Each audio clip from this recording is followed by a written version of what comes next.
సెంట్రల్లో ఏ పార్టీ ఉంటే మంచి ఉంటుంది? సార్ నేను ఒకటి మాట చెప్తా, జనాలకి ఎలాంటి ఇబ్బంది ఉండదు. చాలు ఏ పార్టీ సరే జనాలకి ఏ ఇబ్బంది ఉండదు. జనాలు చాలా బాధపడుతున్నారు ఏ విషయంలో సరే. పార్టీ సరే, ఇక్కడ వస్తువు కొనాలి సరే, ఏదైనా సరే, ఇంట్లోనా సరే జనాలు చాలా బాధపడుతున్నారు.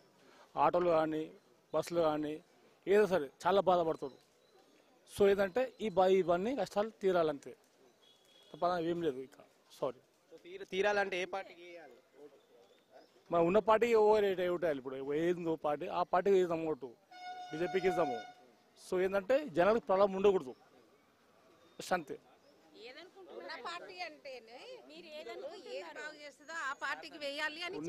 అదే ఇప్పుడు అదే ఉద్దేశంతో ప్రతి ఒక్కరు అది చెప్తున్నా, ఓటేస్తాం మేడం, అదే బీజేపీకి ఓటేస్తాము. ఏంటంటే జనాలకు ప్రాబ్లం రాకూడదు. సార్ మీ పేరు? మురళీకృష్ణ. సో సెంట్రల్లో మనకు ఎవరుంటే బాగుంటుంది చెప్పండి. సెంట్రల్లో ఎప్పుడు కూడా మనకి స్ట్రాంగ్ గవర్నమెంట్ ఉన్నప్పుడు దేశం అభివృద్ధి చెందుతుంది, ఫారిన్ రిలేషన్స్ డెవలప్ అవుతాయి, మన బిజినెస్ కూడా పెరుగుతాయి, తర్వాత ఉద్యోగ అవకాశాలన్నీ వస్తాయి. ఈ సందర్భంలో మోడీ లాంటి నాయకుడు మనకు కావాలి. ఇంకోటి ముస్లిమ్స్ తీసుకున్నట్లయితే ట్రిపుల్ తలాక్ అనేది ముస్లిం ఫ్యామిలీస్లో ముస్లిం లేడీస్కి ఎంతో నష్టం కలిగించే యాక్ట్. అది వాళ్ళు పెట్టుకుంది. ఎన్నో జీవితాలు ఫ్యామిలీస్ పాడైపోయినాయి. అటువంటి వాళ్ళ జీవితాలు బాగు చేయడానికి మోడీ గారు తీసుకొచ్చిన ట్రిపుల్ తలాక్తో డెఫినెట్గా ముస్లిం లేడీస్ అందరూ కూడా ఆయన ఓటు వేసి గెలిపిస్తారని అనుకుంటున్నాం. సో దేశం మొత్తం ఎలక్షన్స్ ఒకవైపు అయితే, ఓల్డ్ సిటీ హైదరాబాద్ నుంచి ఎలక్షన్స్ ఒకవైపు ఉన్నాయి సార్. చాలా సంవత్సరాల నుంచి ఎంఐఎం గెలుస్తూ వస్తుంది. ఈసారి బీజేపీ నుంచి మాధవలత మేడం గారు అయితే నించున్నారు. గట్టి పోటీ ఇస్తారా, లేదంటే గెలిచే అవకాశాలు ఉన్నాయి? ఢిల్లీ చాలా గట్టి పోటీ ఇస్తున్నారు ఆవిడ. మనం అందరూ కూడా సో 10 సంవత్సరాల నుంచి డెవలప్మెంట్స్ ఏం చేశారు, ఇంకేమేం చేస్తే బాగుంటుంది సార్? తెలియని వాళ్ళ గురించి తెలియని వాళ్ళకి చెప్పండి. దేశము 70 సంవత్సరాలుగా ఎంతో తెలియకుండా దిగజారిపోయిన పరిస్థితిని 10 ఏళ్లలో 100 సంవత్సరాల అభివృద్ధిని చేసి చూపించాడు. అది తను ఒక పద్ధతి ప్రకారం తీసుకొని వెళ్ళాడు. ముఖ్యంగా ఆర్థిక పరిస్థితి ఇప్పుడు తెలియకుండానే మనకు జీడిపి నెక్స్ట్ టైం 3rd పొజిషన్కి వచ్చే 1-2 ఇయర్స్లో వచ్చేస్తుంది. హ్యాట్రిక్గా మళ్ళా నరేంద్ర మోడీ గారే గెలుస్తారని ఖచ్చితంగా 400 సీట్ల పైన వస్తాయి. ఇంకొకటండి, ఈ కాంగ్రెస్ వాళ్ళు అద్దంకి దయాకర్ అని ఒక స్టేట్మెంట్ ఇచ్చాడు. అసలు హిందువులను వాళ్ళు ఏమనుకుంటున్నారు? ఇది మన హిందూ జాతి ఆలోచించాలి. ముఖ్యంగా వాడు రాముణ్ణి మీకు తండ్రి అవుతాడా, సీతమ్మి ఏమవుతుంది, మీరెవరు హిందువులను ఒక క్వశ్చన్ వేస్తున్నారు. హిందూ జాతి దీన్ని ఒక గుణపాఠంగా తీసుకొని వాళ్ళకు ఒక తగిన గుణపాఠం ఇవ్వాలి. ఇది చాలా సీరియస్గా తీసుకొని అందరూ ఆలోచించి దీన్ని అన్ని విధాలుగా అందరికీ చేరవేసేటట్టు మెసేజ్ పంపించాలి. దీన్ని చాలా సీరియస్గా తీసుకోవాలి. అద్దంకి దయాకర్ వెనుక వీళ్ళ కుట్రలు ఎలా ఉన్నాయి, ఒక అట్లాంటి లీడర్ను వీళ్ళు పెంచి పోషిస్తున్నారంటే రేపు కాబోయే పరిస్థితి ఎలా ఉంటుంది? ఒక విచ్ఛిన్నకర శక్తులు ఇవన్నీ డెవలప్ అవుతున్నాయి. ఇది మాత్రం రాకుండా చూసుకోవాలి. స్టేట్మెంట్ అలా పాస్ చేశారు కదా సార్, దానికి రియాక్షన్గా ఏం చేయాలి? అది వాళ్ళ సంస్కృతి. అది వాళ్ళు ఒక మైనార్టీ జాతినే పెంచుకుంటూ ఒక విధ్వంకర శక్తిని దేశంలో క్రియేట్ చేసిర్రు. అదే కంటిన్యూ చేయాలని మళ్ళీ వాళ్ళని రెచ్చగొడుతున్నారు. ఎలాంటి స్టేట్మెంట్లు అంటే మనల్ని ఏదో విధంగా తక్కువ చేసి మనలో విభజన చేయడం వాళ్ళ పాలసీ. 18%, 20% ఉన్న మైనార్టీలకు ఎక్కువ సపోర్ట్ అవుతుంది, 80%, 85% ఉన్న హిందువులకి తక్కువ సపోర్ట్ అనేది వస్తుంది. ఎందుకని సార్?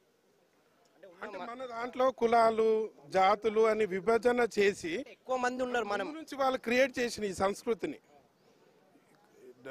చైనా పాకిస్తాన్ సపోర్ట్ తోటి ఇందులో ఆ ఎలక్షన్ టైంకి అలజడి ఏదో ఒకటి సృష్టించి వాళ్లే ఏదో ప్రజాస్వామ్యాన్ని కాపాడుతున్నట్టుగా నటన చేసి ప్రభుత్వాలు నడుపుకుంటూ వచ్చారు. వాజ్పేయి గారు వచ్చే ప్రధానమంత్రి అయిన నాటి నుంచి ఈ దేశంలో పూర్తిగా హిందుత్వం అంటే ఒక మార్పు వచ్చింది.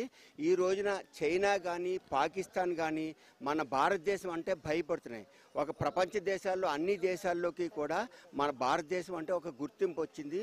ఈ రోజున ఏ దేశము కూడా భారతదేశం మీద దండెత్తడానికి భయపడుతున్నాయి. ఇది only because of Bharatiya Janata party మూలంగా వచ్చింది. ఇక్కడ అంతేగాక ఇక్కడ హిందువుల్లో అనైక్యతని వీళ్ళు క్యాష్ చేసుకుంటూ ఈ మిగిలిన వాళ్ళు హిందూ ముసుగు వేసుకుని మిగిలిన మతాల వాళ్ళు భారతదేశాన్ని అనైక్యత చేయడాన్ని, దీన్ని విచ్ఛిన్నం చేయడానికని చాలా ప్రయత్నాలు చేశారు. భారతీయ జనతా పార్టీ అధికారంలోకి వచ్చిన నాటి నుంచి, అంటే వాజ్పేయి గారు ప్రధానమంత్రి అయిన నాటి నుంచి ఈ రోజు దాకా డే బై డే భారతదేశం స్ట్రెంగ్థెన్ అవుతూ వస్తుంది. అంతర్జాతీయంగా కూడా చాలా గుర్తింపు వస్తుంది. అంచేత మనం అందరం కూడా భారతీయ జనతా పార్టీకి ఓటు వేసి మన ఐక్యతని, మన హిందువుల ఐక్యతని కాపాడాలి. సో ఇతర పార్టీ వాళ్ళు ఏమంటున్నారంటే హిందువుల మధ్య ముస్లింల మధ్య గొడవలు పెట్టడానికి ఇవన్నీ మాట్లాడుతున్నారు అంటారు సార్. అలాంటి వాళ్ళకి ఏం చెప్తారు? భారతీయ జనతా పార్టీలో కూడా ముస్లిమ్స్ చాలామంది ఉన్నారు. ముస్లిమ్స్ కూడా భారతీయ జనతా పార్టీని సపోర్ట్ చేసే వాళ్ళు కూడా ఉన్నారు. హిందువులు ఎప్పుడు కూడా అందరినీ కూడా సమానంగా చూస్తారు. భారతీయ జనతా పార్టీలో కానీ, హిందువుల్లో కానీ, ముస్లిమ్స్ కానీ, క్రిస్టియన్స్ కానీ అలాంటి భేదం ఏదీ లేదు. కానీ మిగిలిన మతాల వాళ్ళు మాత్రం ఈ హిందువులు చేరనివ్వరు. అంచేత ఈ హిందూ మతంలో ఉన్నది అది ఒకటే మంచి ఆ శక్తి, అది ఆ ఐక్యత, మనమందరూ ఒకటే అని చెప్పని. కానీ మిగిలిన మతాల్లో మాత్రం ఆ ఐక్యత లేదు. ఎంతసేపు వాళ్ళ మతాలు వాళ్ళు చూసుకుంటారు. అది చాలా తప్పది. దానివల్ల భారతీయ ఈ హిందూ దేశము ఐక్యత పాడవుతుంది.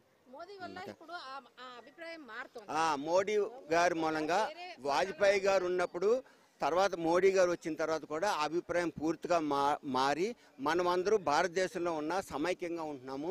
మనం ఏ మతాలైనా, ఏ కులాలైనా మనం అందరూ కలిపి సహజీవనం చేయాలి అని క్యాన్వాసింగ్ చేస్తున్నారు, అది ఆచరిస్తున్నారు. అందుచేత మనం అందరూ కూడా మోడీ గారికి సపోర్ట్. ప్రశాంత్ అండి సార్, సికింద్రాబాద్ నుంచి బీఆర్ఎస్ నుంచి పద్మారావు గౌడ్, బీజేపీ నుంచి కిషన్ రెడ్డి, అదేవిధంగా కాంగ్రెస్ నుంచి దానం నాగేంద్ర నిలబడుతున్నారు. సో ఇందులో అయితే ప్రజల సపోర్ట్ ఎవరికి ఉండబోతుంది సార్ ఈసారి? సార్ ఇప్పుడు చెప్పాలి అంటే కిషన్ రెడ్డి గారు అనేది 3 పర్యాయాలు ఎమ్మెల్యేగా పనిచేసి ఎంతో అభివృద్ధి చేశారు.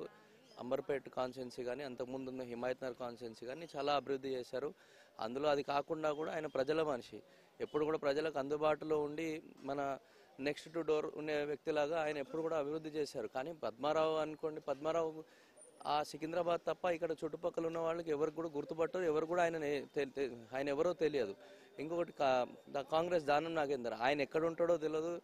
ఇన్ని పార్టీలు మారిన వ్యక్తికి ఎవరు నమ్మరు. ఎన్ని స్కాములు ఉన్నాయో ఏమున్నాయో మీకు తెలుసు, అందరికి కూడా తెలుసు. సో ఆయన రోజుకొక పార్టీ వదిలేసే వ్యక్తి. సో ఆయనను ఎవరు ప్రజలు నమ్మరు. ప్రజలు ఎప్పుడు నమ్ముతున్నారు. ఇప్పుడు ప్రజల పల్స్ అంతా కూడా ఒక కిషన్ రెడ్డి గారు తప్ప వేరే ఏది చెప్పట్లేదు. పైన మోదీ గారికి ఓటేయాలి, కిషన్ రెడ్డి గారిని ఇక్కడ బలపరచుకోవాలని అందరికీ, ప్రజలందరికీ కూడా ఉందండి. సో 10 సంవత్సరాల నుంచి మనకు సెంట్రల్ నుంచి డెవలప్మెంట్ ఉంది కదా సార్, ఇంకా ఈ వచ్చే రాబోయే కాలంలో ఇంకేం డెవలప్మెంట్ చేస్తే బాగుంటుంది సార్? 10 లక్షల కోట్ల డెవలప్మెంట్ ఇప్పటి వరకు అయ్యింది. అది ఇంతవరకు ఎవరు ప్రచారం చేయరు. ఎందుకంటే అది బీజేపీ పాలసీ. పబ్లిక్లో వెళ్ళి చెప్పడం కాదు, పబ్లిక్లో వెళ్ళి పనిచేసి చూపించే తత్వం బీజేపీ పార్టీది. సో ఖచ్చితంగా ఇక్కడ ఎంత డెవలప్ అయిందో అన్ని బుక్స్ రూపంగా కానీ, మాన్యువల్స్ రూపంగా కానీ ప్రతి ప్రజలకు వెళ్ళింది. ప్రతి ప్రజలకు తెలుసు ఎంత డెవలప్ అయ్యింది అనేది. మీరే చూసుకోవచ్చు. ఇన్ని ఏళ్ల నుంచి భారతదేశం అనేది 70 ఏళ్ళు వెనుకపోయింది. ఈ 10 ఏళ్లలో మనం ఇప్పుడు అగ్రస్థానంలో ఉన్నాం. ప్రపంచ దేశంలోనే 5వ స్థానంలో నిలబడ్డాం. దానికి కారణం ఏంటంటే సెంట్రల్ గవర్నమెంట్ డెవలప్ చేసినందువల్ల, ఇక్కడున్న ఎంపీలు అక్కడ సపోర్ట్ చేసినందువల్లే డెవలప్మెంట్ అయింది. సో చాలా మంది ఏమంటున్నారు అంటే మతాల మధ్య గొడవ పెట్టడానికి వీళ్ళంతా క్రియేట్ చేస్తున్నారు అంటున్నారు. వాళ్ళకు ఏం సమాధానం? సార్ ఇది చాలా తప్పుగా మాట్లాడుతున్నారు. ఎందుకంటే మీరు ఒక ఉదాహరణకు చెప్తాను.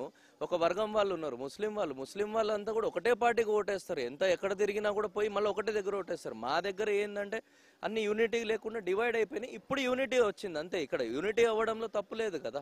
ఒక పార్టీకి ఓటేయాలి, అందరం కలిసి నికచ్చిగా ఒకటే అనుకొని మేము ఇదే పార్టీకి ఓటేస్తా అనడంలో దాన్ని, అది కులాల మధ్యలో వర్గాల మధ్యలో చిచ్చు అనేది కాదు. కాకపోతే ప్రజలకు ఒక అవగాహన వచ్చింది. ఇన్ని రోజులు మేము చేసింది తప్పు ఏంటంటే కులాల మధ్యలో డివైడ్ చేసిన పార్టీలు ఉన్నారు. ఇప్పుడు ఆ పార్టీలు లేరు. ఇప్పుడు కులాలన్నీ ఒకటైనాయి, సంఘాలన్నీ ఒకటయ్యి యూనిటీగా ఒకటే పార్టీకి ఓటేయాలని డిసైడ్ అయ్యింది. ఇంకోటి ముస్లిం నుంచి వచ్చే ఒక సమాధానం అంటే క్వశ్చన్ ఏంటంటే, సో ఎంఐఎం పార్టీ ఉంది కదా, మతాన్ని చూసుకునే ఓట్లు వేస్తున్నారు. ఇప్పుడు బీజేపీ కూడా మతాన్ని చూసుకునే వేయాలా, లేదంటే డెవలప్ చేస్తున్నారని వేయాలా ఓటు అని? మీరు అడిగిన ప్రశ్న మంచిది. నేను మళ్ళీ చెప్తున్నా, అదే 70 ఏళ్ల కింద ఏముండే మన ప్రస్థానము, ఇప్పుడు 10 ఏళ్ల ప్రస్థానం మీరు చూడండి. మన భారతదేశము 5వ స్థానంలో ఉంది. మన ఎకానమీ రేట్ ఎంత పెరుగుతుంది? 70 ఏళ్ల కింద లేనిది ఇప్పుడు ఎకానమీ రేట్ ఎక్కడి నుంచి పెరుగుతుంది?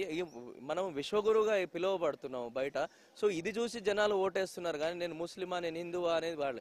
ఇప్పుడు ప్రజలకి ఒక దేశం ప్రధాని నాకు ముస్లిం ఓటు వద్దు హిందూ ఓటు కావాలని ఎక్కడ కూడా ఆయన ఏ రోజు చెప్పలేదు. ప్రజలంతా కూడా నా కుటుంబం నా పరివారం అని చెప్పాడు. సో ఈ పరివారంలో దేశంలో ఉన్న ప్రజలందరూ కూడా వస్తారు కానీ